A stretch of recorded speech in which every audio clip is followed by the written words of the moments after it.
4 personas han sido detenidas esta mañana por colgar de un puente un maniquí con la camiseta de Vinicius, el jugador del Real Madrid. Eso ocurrió el pasado mes de enero, pero el arresto de esos 4 responsables se ha producido, como les estamos contando, hoy, esta misma mañana. Coincide con este nuevo capítulo de racismo que sufrió el jugador el pasado domingo en el estadio de Mestalla y que la Fiscalía de Valencia, ya saben, ya está investigando.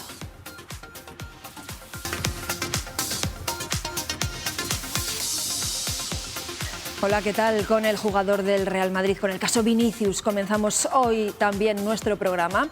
Les vamos a contar la última hora de esas detenciones, pero además hoy también les contamos que se ha firmado el acuerdo para facilitar a los jóvenes la compra de su primera vivienda. Un acuerdo que han rubricado la Junta de Castilla y León y 9 entidades financieras para la puesta en marcha del aval en la suscripción del préstamo hipotecario. Si tienen además entre 35 y 50 años, quizás se acuerden de aquella serie de animación Los Caballeros del Zodiaco que tan famosa se hizo. Bien, pues ahora se ha hecho una película que, por cierto, se estrena esta misma semana, este jueves, y entre sus creadores hay un segoviano, se llama Víctor Martín Sáez, tiene 21 años y se ha encargado de la parte de los efectos visuales de la película. Hoy nos va a contar su experiencia. Y en el tiempo del análisis vamos a hablar del dolor crónico que afecta en España, atención a la cifra, a 8 millones de personas. No suele ocupar los titulares, al menos no con tanta frecuencia como ocurre con otras enfermedades. La Sociedad Española del Dolor reclama más apoyos, más investigación, más formación y también más medios para tratar esta gran cantidad de casos que van a seguir aumentando en el futuro. Enseguida vamos a escuchar a los expertos. Aquí comienza Está Pasando.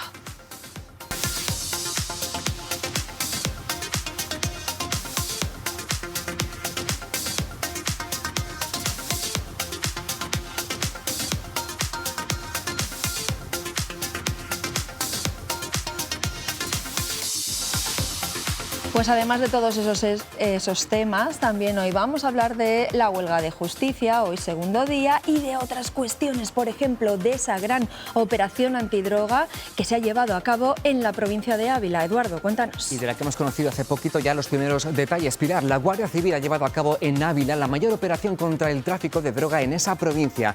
Los agentes se han aprehendido de 12 kilos de cocaína que en el mercado tendrían un valor de 12 millones de euros. En esa operación han sido detenidas 2 personas que transportaban la droga oculta en un vehículo cuando circulaban por la AP6. 5 de los 12 paquetes llevaban un sello que podría pertenecer al cártel de Jalisco Nueva Generación. Otros 5 estaban sellados con el anagrama de una marca de vehículos de alta gama.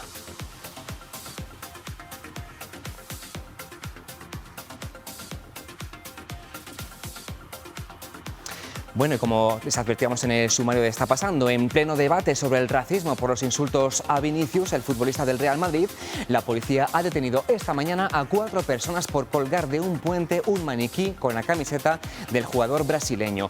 Eso fue el pasado mes de enero, cerca de la ciudad deportiva de Valdebebas, horas antes de un derbi. Junto al maniquí, una pancarta en la que se leía «Madrid odia al Real». Se considera a estos 4 detenidos presuntos responsables de un delito de odio. 3 de ellos son miembros de un grupo radical de aficionados y ya habían sido identificados con anterioridad en partidos calificados de alto riesgo.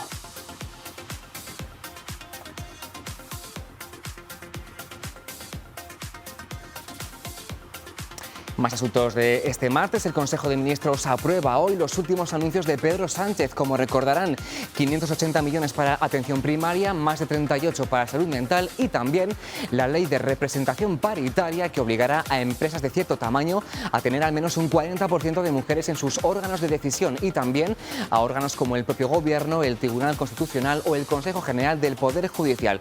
Escuchamos ya en directo la rueda de prensa posterior a este Consejo de Ministros. La cuantía 16. La de la M50 son 40 millones de euros para invertir en la mejora de la M50 aquí en la Comunidad de Madrid. Pues esto es todo lo que yo quería comunicarles y ahora tiene la palabra la vicepresidenta primera. Muchas gracias, ministra. Buenas tardes. En efecto, la igualdad de género es sin duda uno de los vectores que han guiado la acción de nuestro Gobierno desde 2018 En estos casi 5 años hemos puesto en marcha importantes cambios normativos, importantes iniciativas, entre las que quizá cabría destacar la equiparación de los permisos de paternidad y maternidad, pero todas las leyes de equiparación de hombres y mujeres en el ámbito laboral, para tratar de reducir esa brecha de género que persiste en nuestras sociedades. Esto nos ha permitido avanzar de manera decidida y, de hecho, ha mejorado la participación de las mujeres en el mercado laboral, han bajado las brechas relativas a la tasa de actividad, la tasa de ocupación, también la brecha salarial. Pero, a pesar de estos avances, hoy hemos conocido justamente los datos más recientes de 2022 que confirman que la presencia de mujeres en los consejos de administración de empresas cotizadas se sitúa en el 32% y no llega al 22% en el caso de los puestos de alta dirección. Queda camino por recorrer y hoy...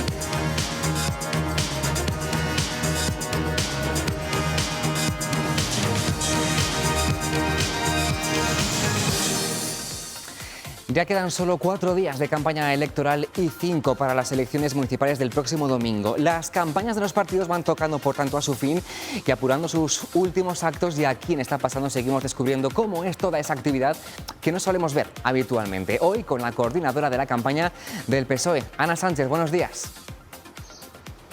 Hola, buenos días, Eduardo. Bienvenida a Está Pasando. Quedan 4 días, estarán contando los días, las horas. ¿Aún quedan fuerzas para estas últimas jornadas de campaña?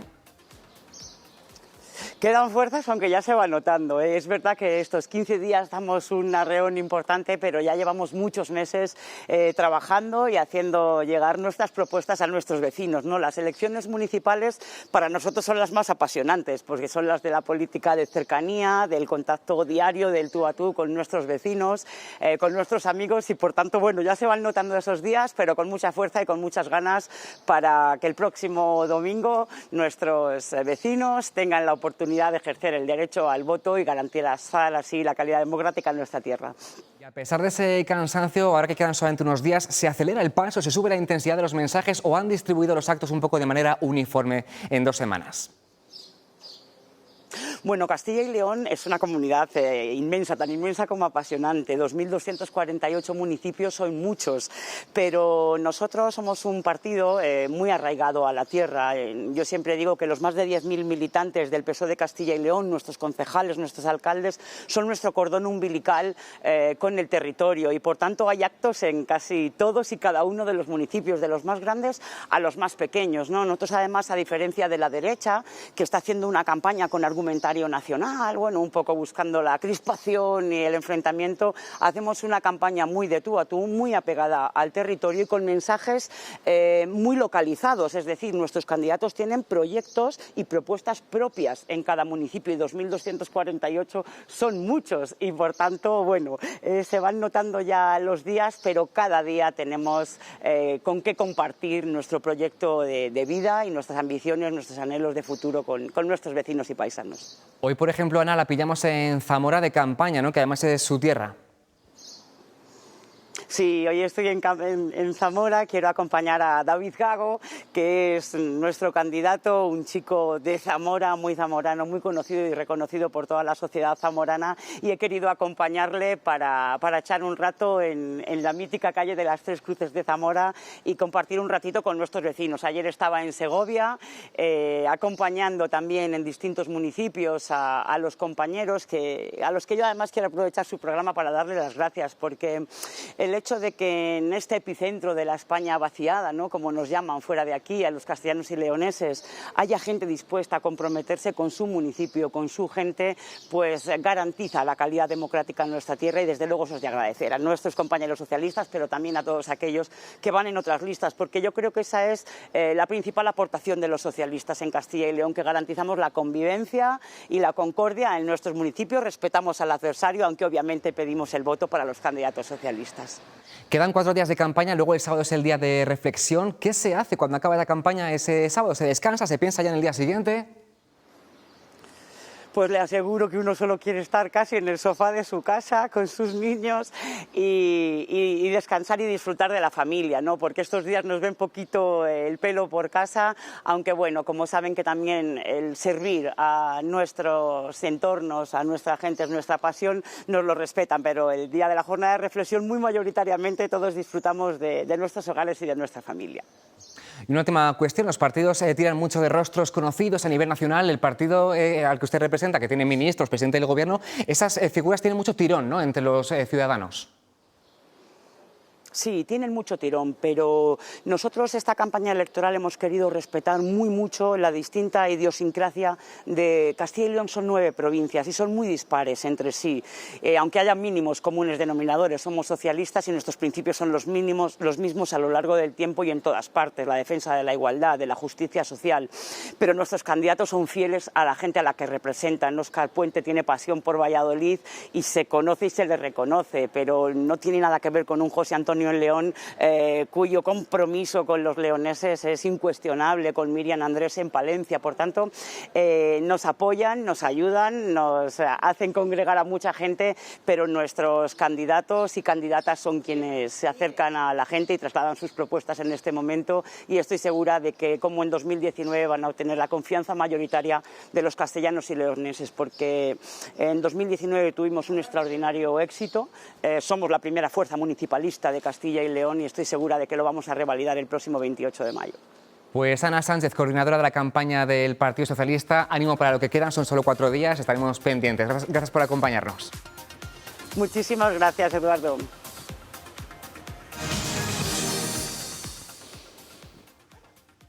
Y vamos ya con el tiempo del análisis aquí en Está Pasando para hablar de algo que ustedes notan, pero de lo que no se habla demasiado, una especie de pandemia silenciosa, la del dolor crónico. Hoy empieza en Madrid un congreso de la Sociedad Española del Dolor y sobre los datos de esta pandemia, como digo, silenciosa. Pilar, hablamos a continuación. Sí, Eduardo, todos alguna vez hemos sufrido pues un dolor de cabeza, un dolor de espalda, un dolor de articulaciones, y es en esos momentos cuando más valoramos, realmente la ausencia de dolor.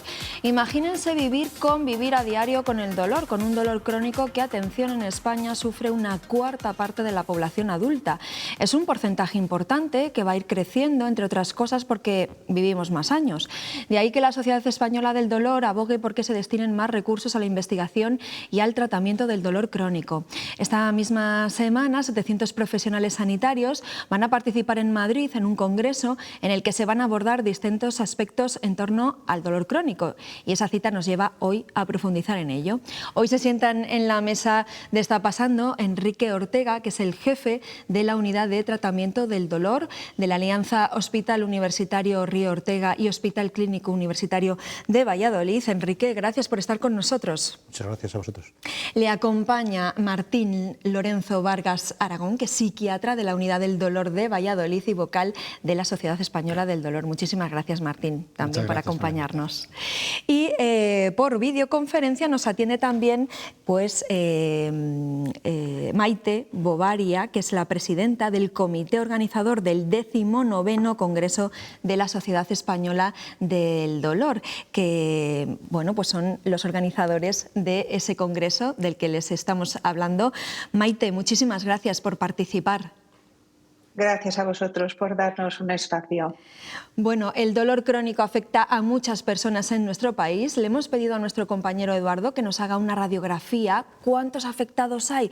¿Cuál es el perfil? Eduardo, cuéntanos. Pues como avanzabas, Pilar, no hay pocos afectados precisamente. De hecho, la enfermedad más frecuente en España afecta a unos 8 millones de personas aproximadamente, y la sociedad científica ha puesto cifra a este dolor crónico en nuestro país. Afecta, como avanzábamos, al 26% de los adultos y también entre un 15 y un 30% de los niños y de los adolescentes. Es una prevalencia elevada, pero lo es más aún en algunos grupos concretos, como por ejemplo las mujeres. Son casi el 60% de los pacientes, o el grupo de la gente de mayor edad, entre los 55 y los 75 años.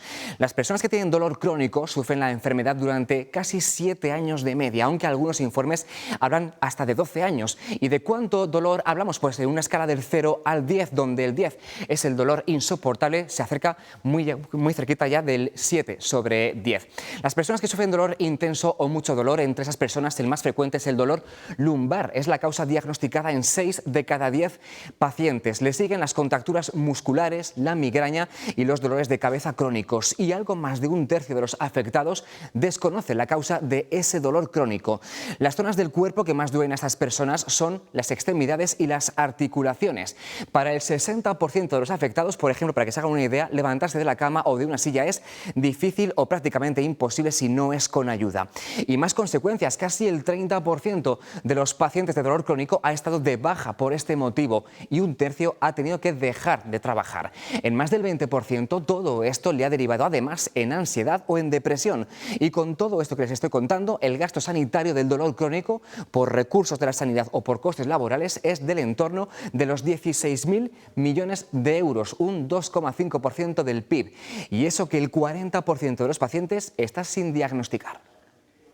Bueno, pues ya han visto los datos, esas cifras. Hay una prevalencia importante del dolor crónico en nuestro país. Enrique, más o menos, decía el compañero, unos 8 millones de personas. Es una barbaridad. ¿Por qué no ocupa titulares como otras enfermedades? Bueno, primero, siempre que medimos una cosa en sanidad se sobreestima. Es decir, tú preguntas por un síntoma y los datos se incrementan. Es decir, yo a mis pacientes de dolor crónico siempre se lo asemejo a la respiración. Tú no eres consciente de que estás respirando hasta que estás respirando. Y si hablamos mucho del tema, te puedes agobiar. Entonces, cuando se hacen esto, se hace mediante encuestas que tienden a sobreestimar. Debemos ser conscientes de ese tema. Pero sí que es cierto que existe una elevada prevalencia del problema por el envejecimiento de la población y que se debe intervenir en por lo menos, mejorar la calidad de vida de esas personas, porque normalmente la abolición completa del dolor no es posible. Nuestro objetivo es que el paciente tenga una calidad de vida aceptable para mantener su actividad, si está en periodo laboral para mantener el trabajo y si está jubilado para mantener sus relaciones sociales, familiares y todos sus deberes asociados. Enrique, más o menos aquí en Castilla y León, ¿hay algún estudio de cuántas personas se estima que pueden estar afectadas por dolor crónico? Nos movemos en los mismos porcentajes, sí. quizás un poco más elevados por la mayor edad de la población, pero son parecidos. Voy a ir ahora con Maite. Maite, quizá habrá que empezar por explicar qué es esto del dolor crónico. ¿Cuánto tiempo hay que estar padeciendo ese dolor crónico para que sea considerado como tal? ¿Cómo lo definiríamos? Bueno, pues se considera dolor crónico cuando persiste más allá de 3 meses y bueno, cuando tiene una intensidad suficiente para alterar la calidad de vida. Bueno, el dolor crónico es un síntoma, en realidad muchas enfermedades, mucha patología traumática empieza por dolor, lo cual es un signo de alarma que de inicio es positivo porque nos alerta sobre que hay algún problema que debemos diagnosticar, pero cuando se cronifica pues acaba siendo una enfermedad a la que hay que atender, a la que hay que tratar y que realmente implica un conocimiento que es verdaderamente complejo y en el que intervienen muchos profesionales. Maite, es un síntoma, dices, de otras enfermedades, pero ¿el dolor crónico está considerado como una enfermedad en sí misma? Sí, sí. Cuando se cronifica se considera en sí misma una enfermedad y por ello hay que hacer una atención suficiente, integral y poner todos los medios para ello. Y vamos, desde la experiencia de todos nosotros os decimos que es verdaderamente complejo, porque engloba muchísima patología de diferentes géneros y bueno, y tenemos que poner a su disposición pues bueno, todos los tratamientos farmacológicos, intervencionistas, psicológicos, de que disponemos, integrativos también, implica a muchos profesionales. Dice Maite que el dolor crónico hay que abordarlo desde diferentes especialidades y son diferentes profesionales los que tienen que tratar el dolor crónico. Tiene un origen físico el dolor crónico, Martín, pero también influyen otro tipo de factores, ¿no?, en la percepción del dolor. ¿De qué factores estamos hablando? Claro, el dolor crónico es un problema complejo de salud, ¿eh? Es una enfermedad y ahí yo creo que es muy importante diferenciar entre dolor agudo y dolor crónico. Estamos hablando de dolor crónico porque el dolor agudo habitualmente es síntoma de otra enfermedad, pero el dolor crónico es una enfermedad por sí mismo. Pero no solo una enfermedad, sino que es incluso algo más, es un problema complejo de salud. ¿Por qué? Porque en el dolor crónico hay mediadores biomédicos complejos en los que está implicada la inflamación, la sensibilidad de los nociceptores, el sistema nervioso central, periférico, todo el organismo, los niveles de cortisol, determinadas estructuras del cerebro que se ocupan de las memorias aversivas, de las memorias, vamos a decir, antipáticas. Y por supuesto el dolor es una memoria antipática, que esto tiene que ver con una estructura del cerebro que es la amígdala, pero no es solo lo propiamente biomédico, sino que en un problema complejo de salud está afectada también la convivencia social de la persona con su entorno. Y esto es muy importante, empezando por la familia, por la pareja, por el entorno laboral. Todo esto hace que la persona con dolor crónico al final vea incluso que sufre su propia identidad, ¿eh?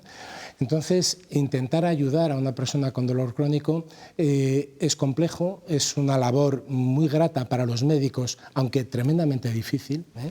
Porque realmente lo que les podemos ofrecer es calidad de vida, ¿eh? El objetivo en dolor crónico no es que desaparezca, sino que se alivie, ¿eh? Que mejore su calidad de vida y que el enfermo, que la persona que sufre, recupere una identidad como ciudadano activo, ¿eh? Que vuelva a coger, a mí me gusta mucho decir, que vuelva a coger la sartén por el mango de su propia vida, que cambie hábitos, que trabaje esos nudos personales que todos tenemos y que nos están produciendo estrés persistente, de manera que para atender el dolor crónico son imprescindibles unidades multiprofesionales, bueno, como afortunadamente tenemos en Castilla y León. Claro, Martín, porque estamos hablando de que el dolor crónico tiene muchas consecuencias, eso, a nivel económico, a nivel social, es una enfermedad que suele provocar muchas bajas laborales, por decir una de esas consecuencias, ¿no? Laborales.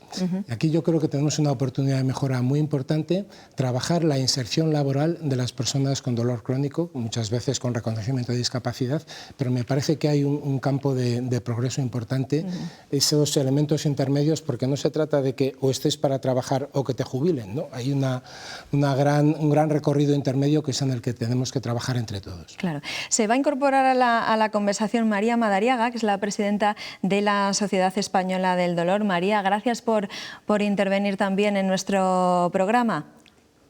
Gracias a vosotros por tenernos aquí a todos. María, estábamos hablando del dolor crónico y bueno, pues queremos hablar también del origen. Claro, hay diferentes orígenes de este dolor crónico. No sé, ¿cuáles son los más comunes? ¿Qué es lo que nos podemos encontrar entre los más habituales?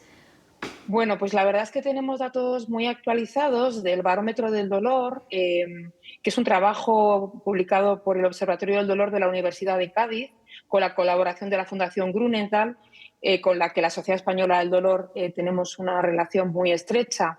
Estos datos lo que nos aportan es que el origen más prevalente de dolor para los pacientes que refieren tener dolor crónico, que recordemos que estamos hablando de más de un 25% de la población española, son en región axial, en columna, un 30%, en articulaciones, otro 30%, pero destaca el dolor generalizado con hasta un 13%, casi un 14% de los entrevistados.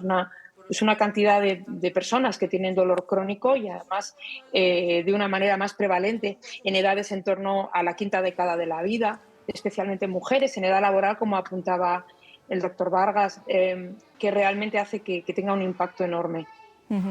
¿Y por qué, por ejemplo, entre las mujeres ese porcentaje de incidencia del dolor crónico es mayor que en los hombres?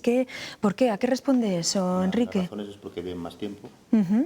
Y el dolor se agrupa más en el extremo de la vida, es decir, en el paciente anciano.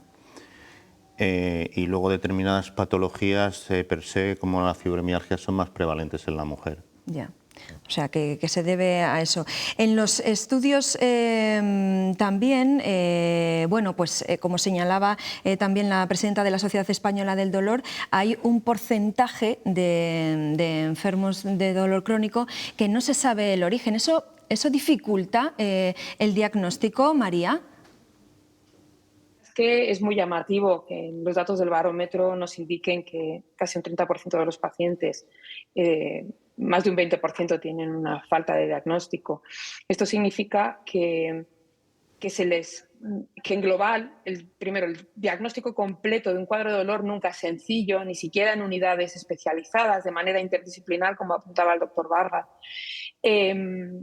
Pero efectivamente, que un paciente no sea capaz de referir a su interlocutor por teléfono qué es lo que le está pasando, pues es un problema importante. Sin diagnóstico no podemos tener un buen abordaje terapéutico, interdisciplinar o de ningún otro tipo. Evidentemente es un problema que debemos resolver. Porque claro, desde que una persona pues padece dolores hasta que se le diagnostica un dolor crónico, Maite, le voy a lanzar a usted la pregunta. ¿Cuánto tiempo pasa? Creo que el diagnóstico no se caracteriza por ser rápido. Exactamente, no se caracteriza por ser rápido. De media se estima que se tarda alrededor de un año en ser derivado a una unidad del dolor si el paciente así lo requiere.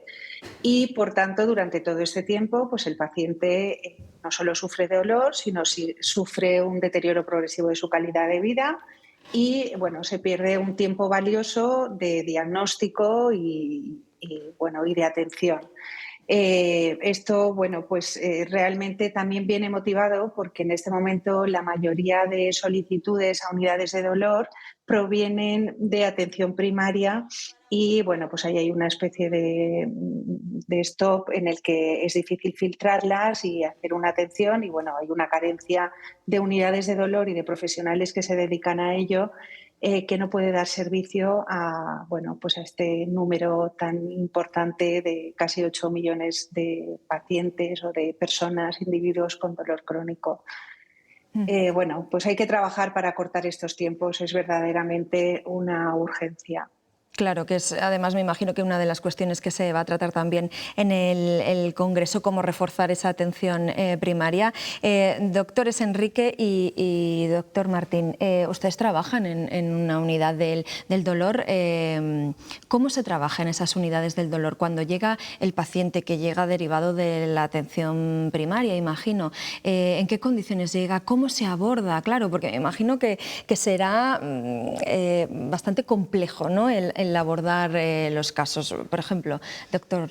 Claro, pues se aborda desde una perspectiva multiprofesional, se evalúa al paciente anestesiólogos, médicos rehabilitadores, psicóloga clínica, el psiquiatra, enfermeras especializadas en el manejo del dolor y una vez que se conoce la globalidad del paciente, pues se le atiende habitualmente varios especialistas al mismo paciente, pues las distintas dimensiones de su problema. Entonces, bueno, esto el doctor Ortega lo puede explicar mucho mejor, pero hacemos desde intervencionismo quirúrgico hasta psicoterapia de grupo. Intentamos cubrir toda la amplitud que tiene la vida de cualquier persona, desde lo físico hasta lo más social. Y es importante ese abordaje multidimensional, eso sumando un poquito de aquí, otro poquito de allá y otro poquito de allá. A veces hay efectos sinérgicos en los que se consiguen lo que buscamos, que es el alivio, cuanto mayor, pues mejor. Claro. ¿Cuánto tiempo lleva trabajando esta unidad del dolor de Valladolid? Bueno, la historia de la unidad de dolor de Valladolid es compleja, probablemente sea de las más antiguas de España.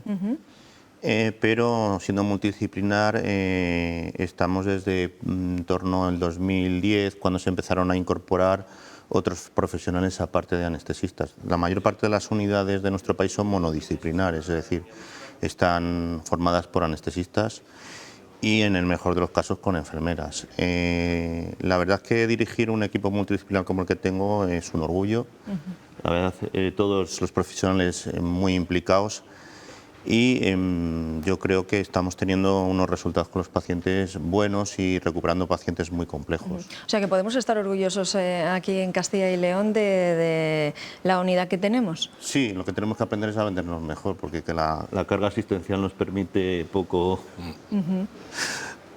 eso, pero yo creo que sí, que tenemos una muy buena unidad de dolor. En todo este tiempo, ¿cuántas personas, más o menos? No le voy a pedir una cifra exacta, pero ¿cuántas personas habrán pasado por la unidad del dolor? Normalmente entran unos 2.000 pacientes nuevos al año, más otros 2.000 pacientes que se hace consejo terapéutico a los médicos de familia, es decir, porque cuando a nosotros nos viene una derivación, estudiamos la historia clínica del paciente y si se puede atender en atención primaria, que es donde mejor están los pacientes, simplemente se hace un apoyo al médico de familia. Si ya requiere una intervención multidisciplinar, en función del perfil, como ha dicho muy bien Martín, va a ir a una consulta a otra y luego pues se va manejando entre todos los especialistas para que en cada momento el paciente se beneficie, si necesita infiltraciones, si necesita refuerzo de la salud mental, si necesita trabajo en equipo. Es decir, los grupos de terapia de pacientes también son enormemente productivos, es decir, nos vamos adaptando. Sí, doctor Martín, porque además de muchos de esos pacientes, según he leído en los informes que hemos estado recabando, en torno a un 20% de los enfermos con dolor crónico llegan con problemas de ansiedad, llegan con problemas de depresión. ¿Por qué se produce esto? Hay muchos todavía prejuicios en torno al dolor crónico. No entendemos, empezando por los familiares, lo que le está pasando a una persona determinada cuando avisa y dice, no, es que yo tengo un problema y tengo dolor y creo que tengo un dolor crónico. Esta es una de las claves, ¿eh? Sí. El dolor da muchísimo que hablar y el dolor se caracteriza, entre otras cosas, por ser inefable. Es decir, mi dolor, yo sé el dolor que tengo, y puedo intentar hablar de él, etcétera, pero el dolor es mío y nunca lo consigo transmitir al 100%. Cuando una persona dice que le duele, le duele. Si dice que le duele mucho, le duele mucho. Si dice que está mejor, está mejor. Y es muy importante que los sanitarios, que a veces esto nos cuesta entenderlo, es muy importante que confiemos al 100% en el enfermo. Y entonces empecemos a trabajar con él con una concordia terapéutica, con una alianza. Un escollo importante es la cuestión del dolor y depresión. No es que el enfermo esté deprimido porque tiene dolor o que tenga dolor porque está deprimido. No, hay un factor mediador común que es el estrés. El dolor crónico de suyo es un agente de estrés persistente y se sabe que el estrés persistente, a través de complejos mecanismos que antes mencionaba, pues produce tanto depresión como persistencia de las memorias aversivas del dolor. Estamos trabajando en nuestra unidad en un concepto que es el concepto de depresalgia, en el que intentamos, bueno, pues trabajar de manera conjunta esta difícil relación entre dolor, depresión, estrés persistente. Son tres elementos que están ahí y a veces se da claro, cuando el enfermo con dolor crónico se le añaden nuevos factores de estrés como son los problemas laborales, los problemas económicos, lidiar con la administración muchas veces. Tenemos mucho trabajo por delante para mejorar la calidad de vida entre todos, a las personas que sufren dolor crónico y a sus familias. Le voy a preguntar a Maite, claro, 700 expertos se van a reunir para hablar del dolor crónico en este nuevo congreso, creo que el número 19 ya. ¿Qué cuestiones novedosas se van a plantear en el congreso? Porque después, claro, de 19 congresos siempre hay cuestiones que tratar, pero no sé, ¿de qué se va a hablar estos días acerca del dolor crónico?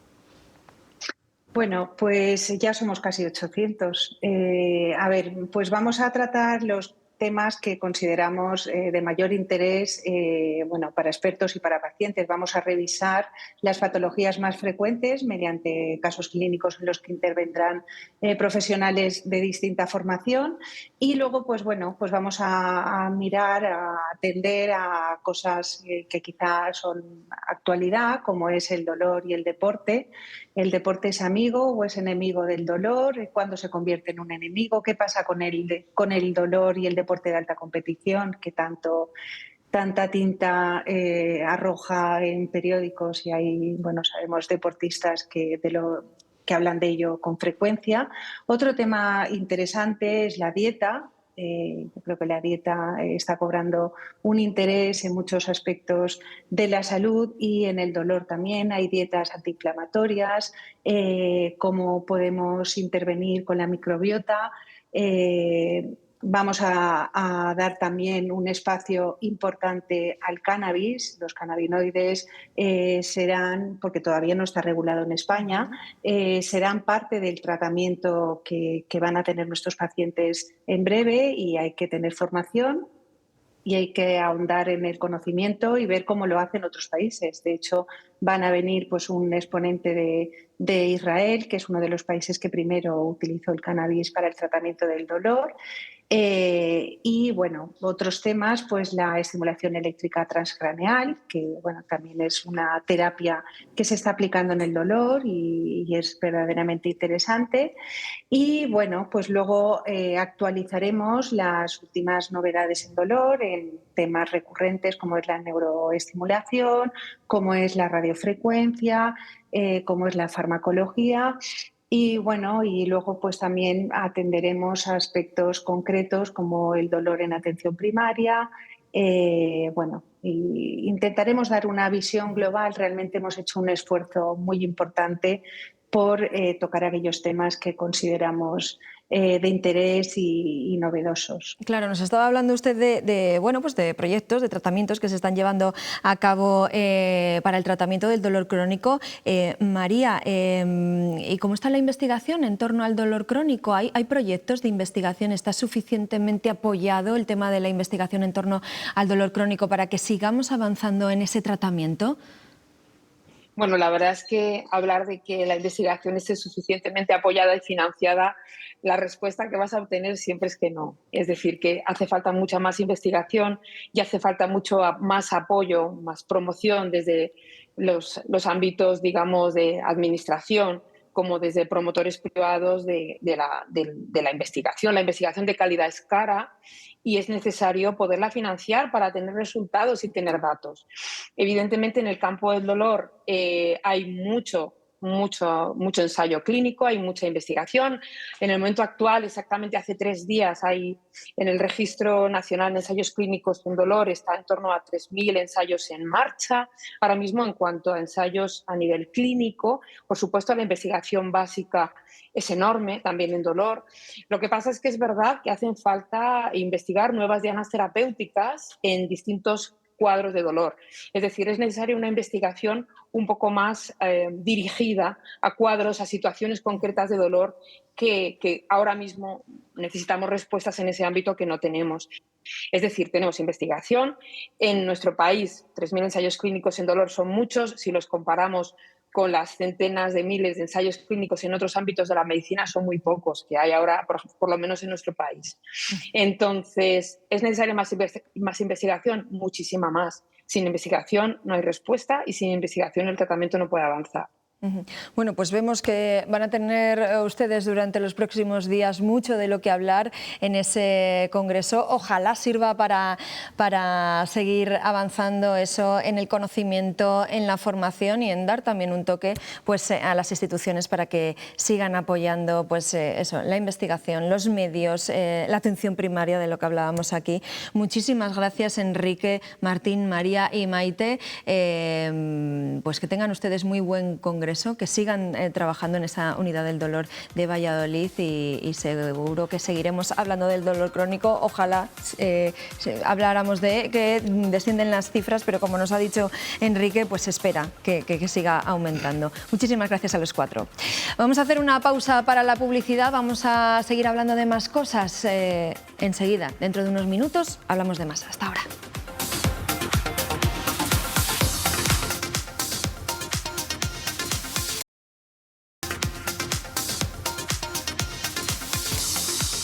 Continuamos en Está Pasando, segundo día de huelga en la justicia, segundo día de huelga para los funcionarios que siguen con las protestas sin que hasta el momento se haya producido ningún acercamiento entre ellos y el Ministerio de Justicia. El respaldo de los funcionarios, Eduardo, es mayoritario. De más del 85% según el sindicato CESIF. Así que claro, ya hemos visto las primeras consecuencias de esta huelga indefinida. Por ejemplo, esta mañana se ha suspendido en Valladolid el juicio contra la acusada de intentar matar en 2020 a su marido en Tordesillas mientras dormía. Ya se suspendió una vez, en febrero, entonces por la huelga de letrados. Y fuera, en la calle, en esos mismos juzgados de Valladolid, los funcionarios han vuelto a protestar y lo han hecho Noemí Morante, recreando la muerte de la justicia.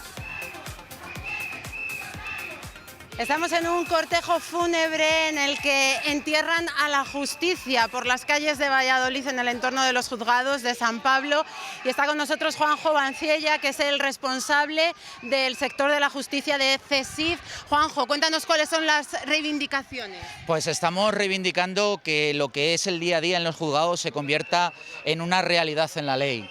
Estamos reivindicando que las funciones que hacen todos mis compañeros sean reconocidas, no las hagan por delegación de otros, se les reconozcan legal y retributivamente, y que de esta manera vayamos hacia una justicia del siglo XXI, hacia una justicia más eficiente, una justicia que deje de tener cuellos de botella.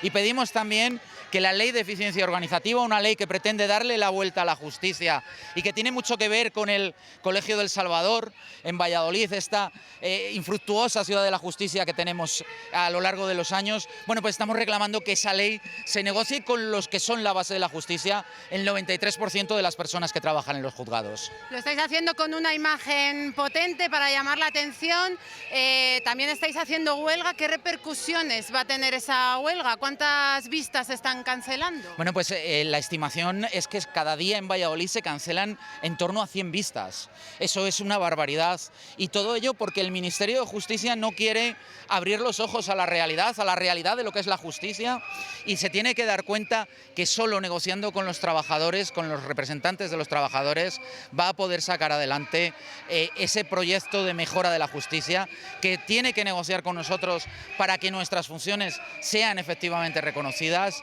y tiene que negociar con nosotros para que haya ese incremento retributivo acorde con el trabajo que realizamos. En Valladolid 100 vistas, y en el resto de Castilla y León. Pues en el resto de Castilla y León podemos estar hablando de unas cancelaciones que están en torno a las 1000 vistas por día.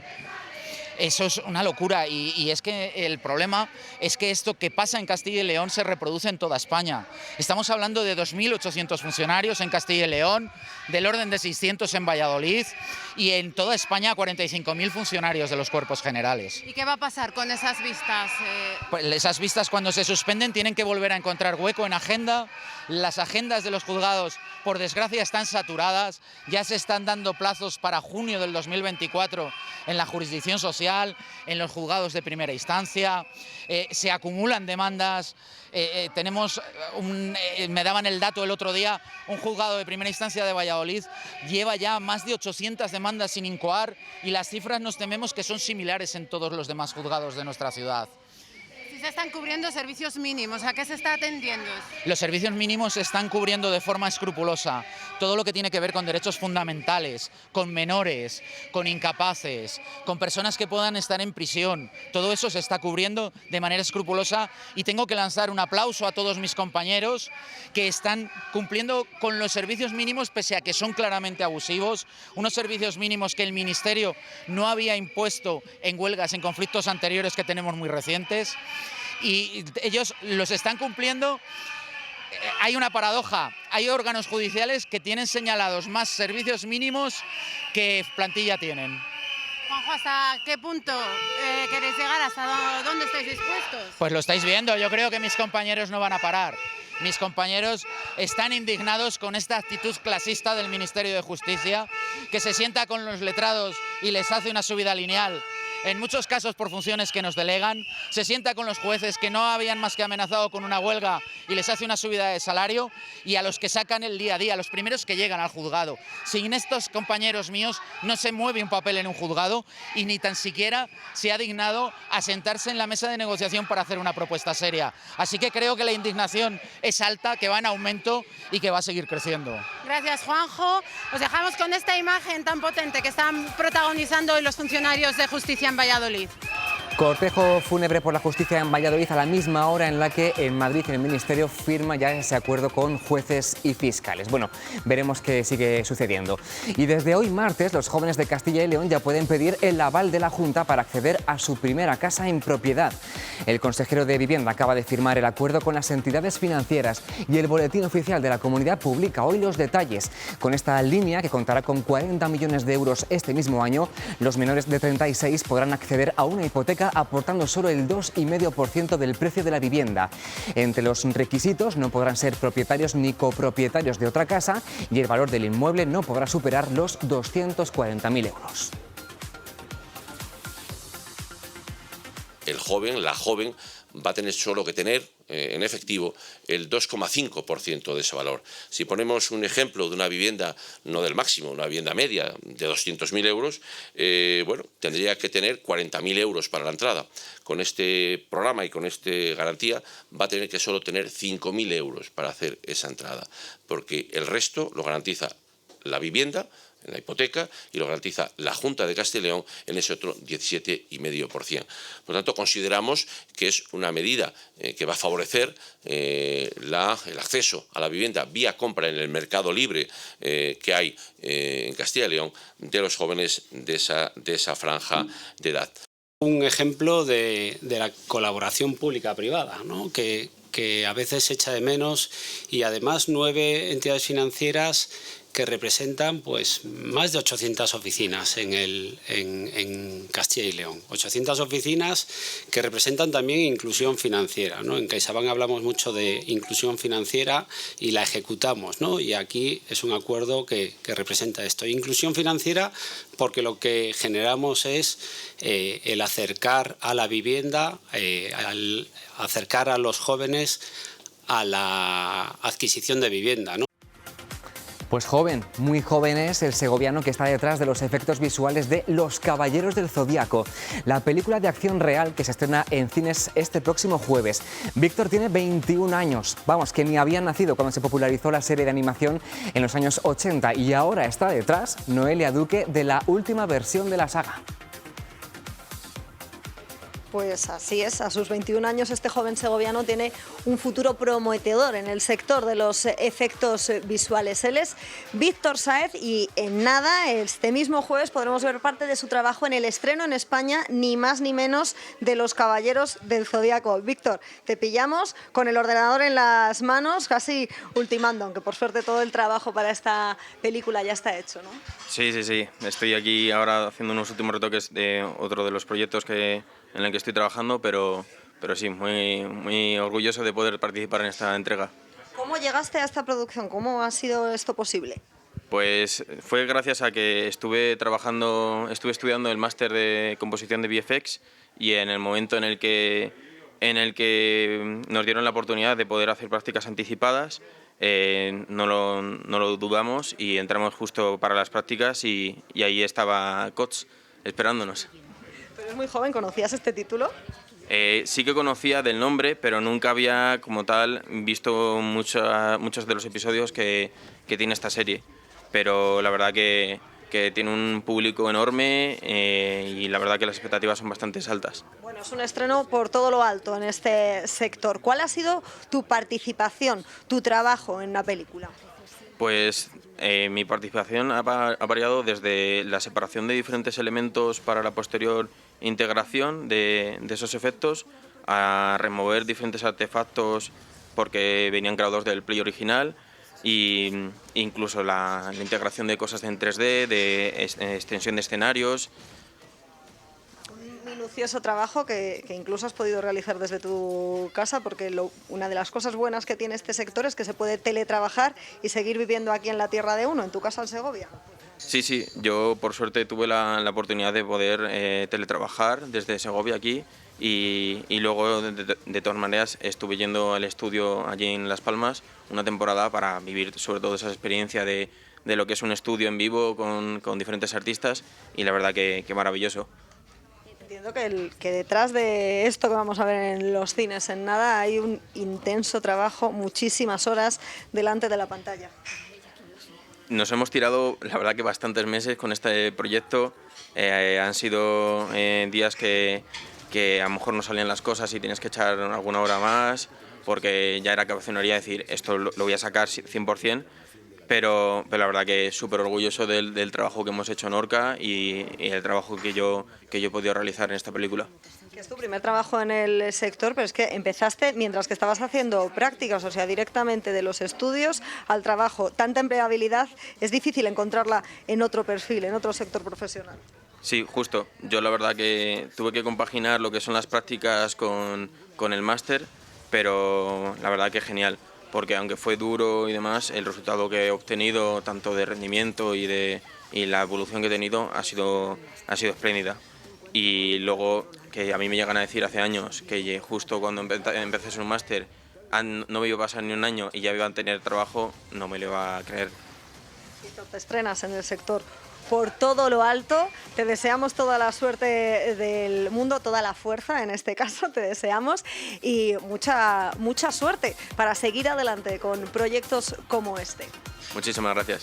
Ya saben, si quieren ver parte de su trabajo, la magia que él crea en este ordenador, a partir de este jueves en los cines con la versión de animación de Los Caballeros del Zodíaco, una cita que no se pueden perder los más nostálgicos. Víctor sí que dijo aquello de dame tu fuerza, Pegaso. Gracias, Noelia. Igual es también seguidor de otra saga que acumula entregas de efectos visuales como es Fast and Furious. La 10ª entrega llegó el pasado fin de semana a los cines de todo el mundo y tiene escenas rodadas aquí en la presa de Aldea Dávila.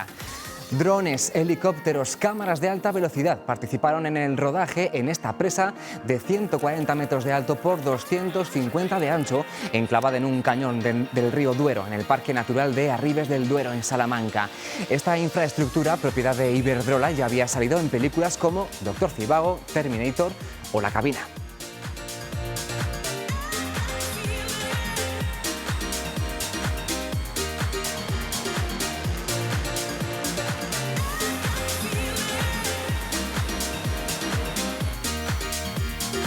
Si es que tenemos aquí lo mejor en Castilla y León, escenarios de película, luego talento joven. Lo dijimos el otro día, Castilla y León, tierra de cine, de rodajes y de talento en las películas. Desde luego que sí, desde luego que sí. Bueno, pues con esas imágenes tan impresionantes de esos escenarios que ofrece Castilla y León, nosotros nos vamos a despedir por hoy, pero mañana recuerden que volvemos a estar otra vez aquí y queremos que ustedes también estén con nosotros. Así que ya saben, mañana a las 12:30 en las 7 en directo en Está Pasando. Eso es, les esperamos. Que disfruten del día. Hasta mañana. Adiós.